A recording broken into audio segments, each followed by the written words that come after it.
McGiveron, and in this episode I'm going to talk about what kind of brushes to use for acrylic painting. So let's dive in on this episode and let's get inspired.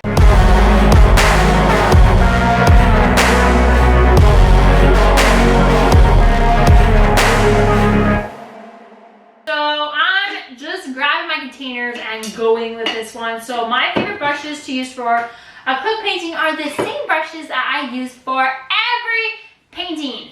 Now, it does not mean that I use these brushes for oil and watercolor. What I mean by that is I buy the same numbered brushes for all my mediums. For instance, I have this brush in acrylic, but I also have the same brush in oil.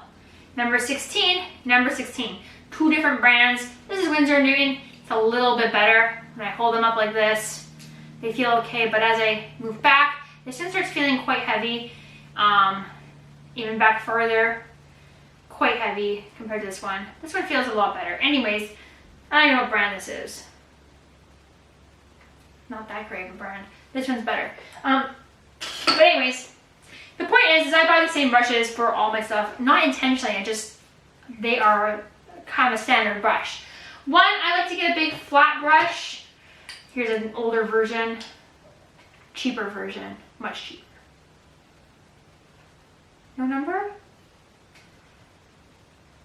Oh no, number 1. It's wrong. It's an old thing. Anyways, it doesn't matter. Regardless, I like to get a nice big brush to make big marks, but also to cover a lot of areas. Or if you're more interested in making bigger marks, you're gonna want a big flat brush. You also have them in flat round. See, it's flat, but it's round on the end. Get a bigger brush to make big marks. You're also going to want some medium-sized brushes to make some medium-sized marks. So I'm going to grab some medium-sized ones in different shapes and sizes. Alright, so these are 4 medium-sized brushes, but you'll notice that they're all different shapes and sizes. This one is a flat short, so you can see the hair is a lot shorter and it's flat. It's going to make a shorter, stiffer mark, whereas this will maybe make a smoother mark, right, because it has a longer drag on it. This one's a flat round on the end. This is a round brush, just round.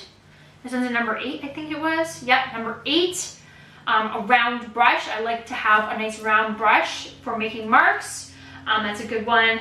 And then this one is just another flat brush, but this one's a number 8 as well. Okay, so these are both 8s, but they're just different types. So this one's a round and this one's a flat, long-haired. What's this one then? 10. Okay, so those are my suggestions, is to get one large and one medium brush. You might also want some things to do, a type of brush that you could put on your washes or make extra big marks with. This one's just a freestyle. These are both Liquitex freestyle brushes. This is a 2-inch brush. So nice. This one is a 6-inch brush. Also so nice. Love it. But anyways, look how nice these are. I don't know where you get Liquitex Freestyle. I saw them at the store one time. Maybe probably get them on Amazon or their website. I don't know. Anyways, I really like them. They're good quality. Look how cool and big they are. It makes some really big marks and different marks. And it's good for applying your washes, your varnish, or if you're like into doing large areas, make a big mark for big areas. Alright, next we're going to get some smaller brushes. Ooh, that's an old one. Okay, got some smaller brushes. Get them in the same types as well, whereas there's small brushes. These are probably the same ones, just one's older. Yeah, these are the exact same.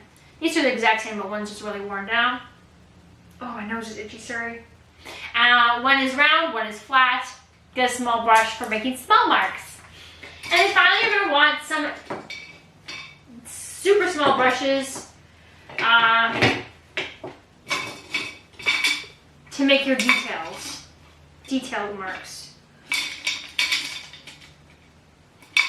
So basically, you're going to get some detailed brushes. This is a flat, take the lid off, a flat brush for small details. I think I got some over here. Oh yeah. Here's a round detail brush, teeny tiny marks. You probably can't even see that on the camera. You're going to get some detail brushes for the itty bitty witty things that you need to make for some details.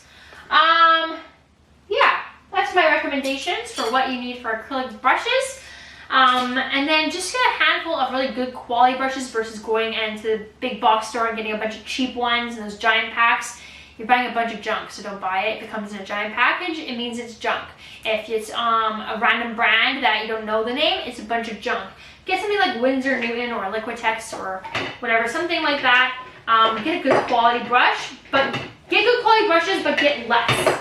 That's my advice. Get less brushes, but ones that are good quality. Go to like an actual art supply store where artists go in your local area, or go to Winsor Newton's website, or I have some links to the description in the description of my video. But I recommend seeing if you can go in person and ask for the best quality, and then don't go to a big box store. I'm telling you right now, they're not good.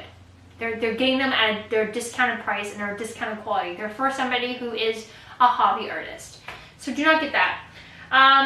Anyways, that's it for this video. My question for you is, what questions do you have about acrylic painting? Let me know all your questions in the description of this video. Your next video to watch is, what is the difference between acrylic paint and oil paint? And you can watch that video by clicking the link above or in the description of this video, and I'll see you in that episode.